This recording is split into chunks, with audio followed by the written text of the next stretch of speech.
Crumbley. By pleading guilty, what this does is it spares so many families affected by this trial for Ethan Crumbley. It will now go to sentencing. But what did come out in court today, not only that guilty plea, but some more chilling details, as if there could be any more. But for the first time, we heard from the shooter, really in his own words, how he got that weapon, the murder weapon. He said in court, by way of the prosecutor, that it was his father, James Crumbley, who bought the weapon, and Ethan gave him the money. And remember, that murder weapon took the lives of 4 students. What is your name? Ethan Robert Crumbley. And Mr. Crumbley, how old are you? I'm 16 years old. The Oxford High School shooter choosing to now plead guilty to 24 charges against him, facing life without parole.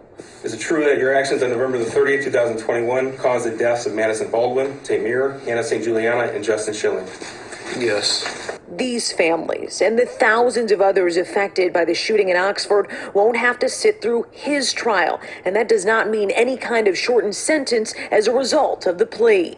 I want to be very clear.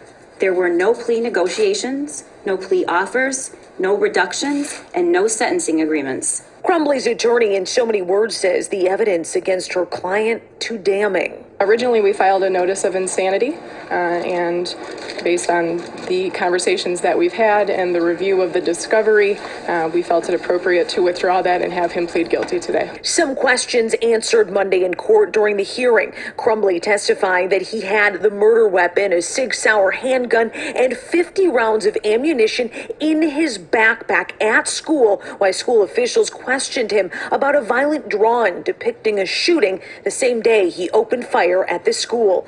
It also came out from Crumbley that his father, James, bought the murder weapon for him. Is it true that you asked him to buy the firearm?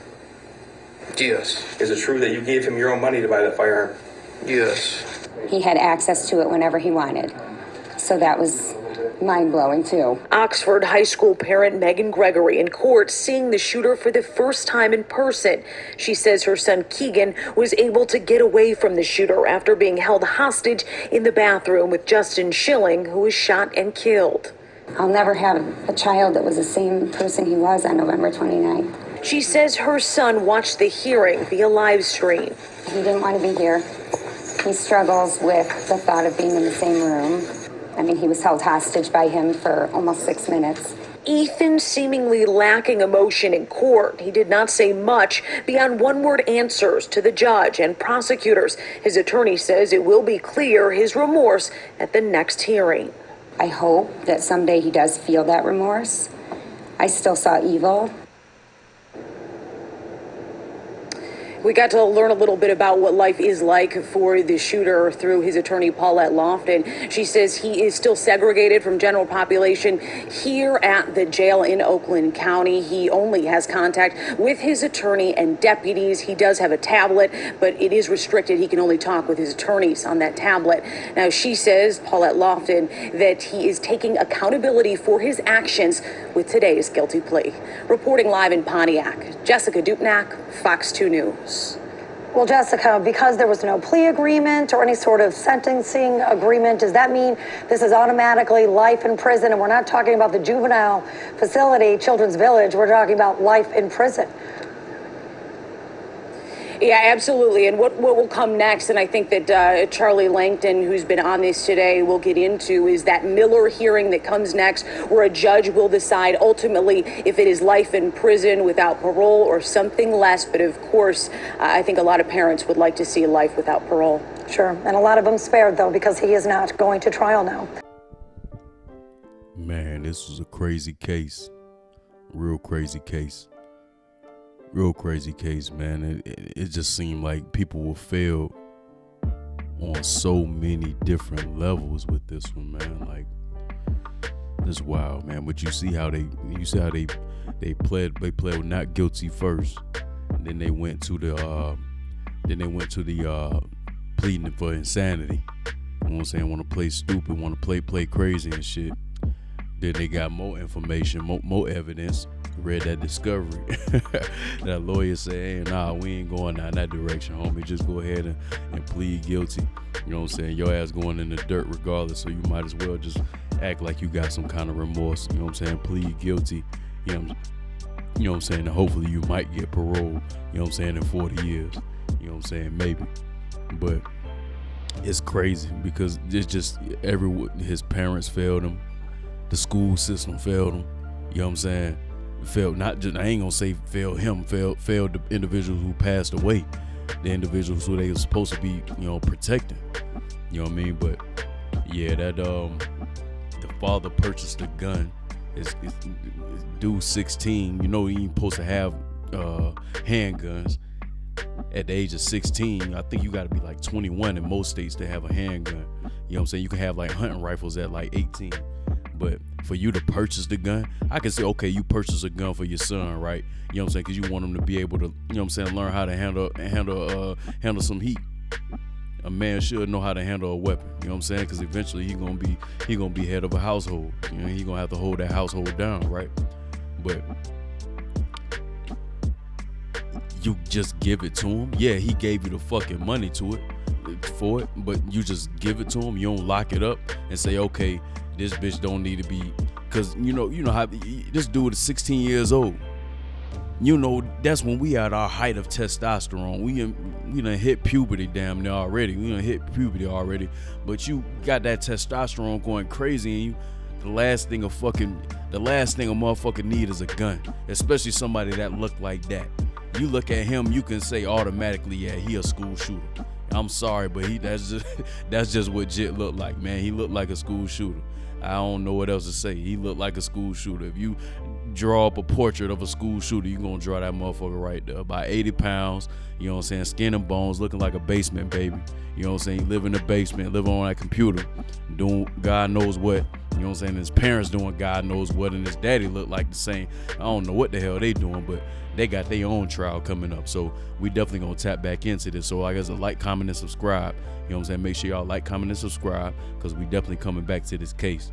Because I want to see what the mother and the father get, for real. But man, if you're gonna purchase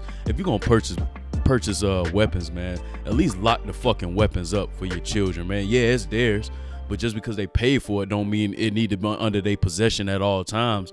Fuck that. You know what I'm saying? Be a parent. That's what we've lost that nowadays. There's no more parenting nowadays. It's just let the kids do whatever the fuck they want to do. And that's fucking ridiculous, man.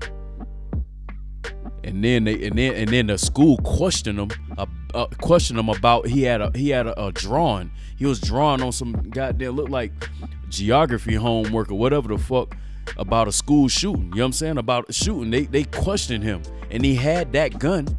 On the same day of the school shooting, he had that gun and 50 rounds in his motherfucking backpack.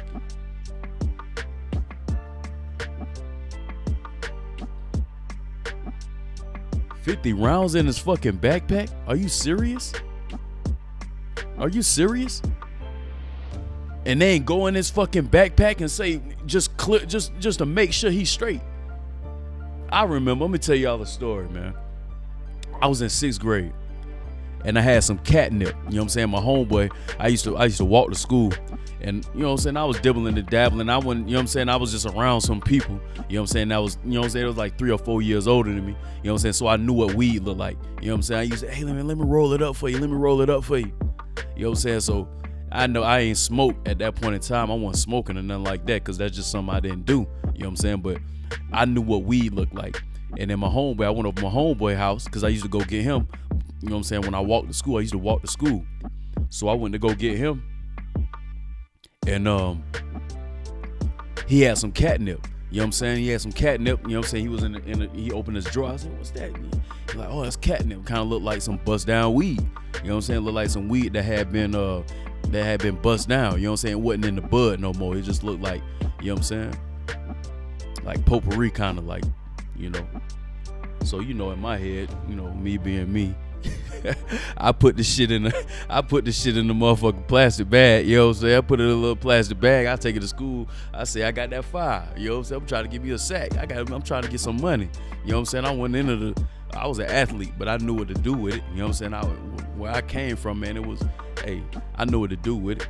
I ain't know the prices and all that, but I knew I could get some money for it. So It's first quarter, man. I'm you know what I'm saying?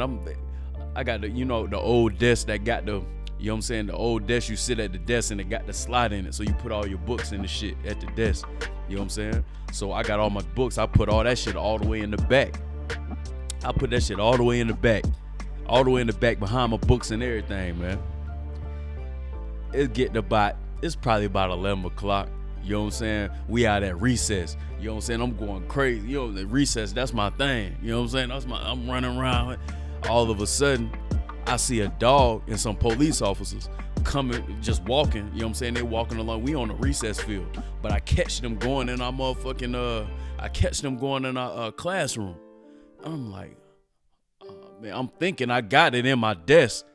But I'm also thinking like, and I ain't really, you know what I'm saying? I ain't really tripping. It can't be me. You know what I'm saying? That can't be me. Cause I know it ain't weed. So I'm not really tripping, right? It's catnip. So, but they knew what desk to go into, cause I guess somebody snitched on me, cause I started telling people earlier, hey, I got this for this. You know what I'm saying? Just give me a couple of dollars, I'll pinch you off some. You know what I'm saying? Cause it was all free anyway. It was free catnip. You know what I'm saying? Yeah, I'll pinch you off some. You know what I'm saying? Whatever. Cause I knew it was a couple people in my elementary school that smoked. You know what I'm saying? There was a few people that smoked. It was a few females that was fucking in the sixth grade. Crazy, man. But never mind that. So they go in there to my desk. You know what I'm saying? They rip all through my shit. You know what I'm saying? They tell me they come get me off the motherfucking recess field. I'm like, man, that was the walk 'em up, man. I'm telling you, man, my ass was so puckered up, man, because I knew they gonna call my mama. And my mama ain't play no games. I was just bad. But my mama ain't play no motherfucking games, man. My mama ain't play no motherfucking games. They had already called my damn mama. You know what I'm saying? So by the time I get in the office, within about 5-10 minutes, my mama come through the door. You know what I'm saying? I'm seeing my mama. I'm like, oh, man, shit like a slow motion. She came through the door. I had to go ahead and finesse something real quick. I was like, I don't know what they talking about. Yeah, it's just catnip. They was like, yeah, we gonna test it and see what it is. Because the dogs ain't hit on it. You know what I'm saying? But we knew what desk to go to. You know what I'm saying? I was like, nah, it was just some catnip. I was just taking it to my homeboy, his grandma. You know what I'm saying? I was just holding it for my homeboy. His grandma house is right over there. We was just taking the catnip over there after school. We gonna take it by there, you know what I'm saying, when we walk home. You know what I'm saying? I had to make up a quick little lie real quick. That's how I got off of that. But yeah, man. Yeah, but that's wild. They searched through my shit, and that wasn't nothing but a little bit of weed. You mean to tell me they ain't gonna search through this man's backpack? He got 50 rounds of ammo in that bitch. He had 50 rounds of ammo in that motherfucker. You know what I'm saying? And he had the gun in that bitch. And they ain't do nothing. They failed him. They failed them kids. You know what I'm saying? They failed the parents. They failed the school system, and they really failed the shooter. You know what I'm saying? Because at the end of the day, he's 16. He probably was getting bullied and shit. That's probably what was going on. You know what I'm saying? To tell you the truth. But at the end of the day, hey, nigga, do some push-ups, nigga. Hey, tighten up. You know what I'm saying? You ain't gotta bring no gun to kill everybody. You know what I'm saying? Just because you feel out of sorts. You know, you just got to think about the children, man. The children that was affected. It's just crazy because they gonna be affected for a long time. This is something they're gonna be affected for a long time, for a very long time. Very long time. But yeah, man, we definitely gonna get back into this case, man. I'm probably gonna have a video whenever they do the sentencing. And also I'm gonna have a video for the parents, because the parents gotta go to court too for their part in it. So yeah, man, just like, comment, and subscribe. You know what I'm saying? Hit that notification bell. You know what I'm saying? So y'all get the notification when we do recap. You know, we do recap these cases, and of course for the future content as well. You know what I'm saying? Because we're gonna be dropping, you know, consistently. I appreciate y'all tapping in the Rails room. Appreciate y'all popping in with us and vibing with us, and stay up. Go on.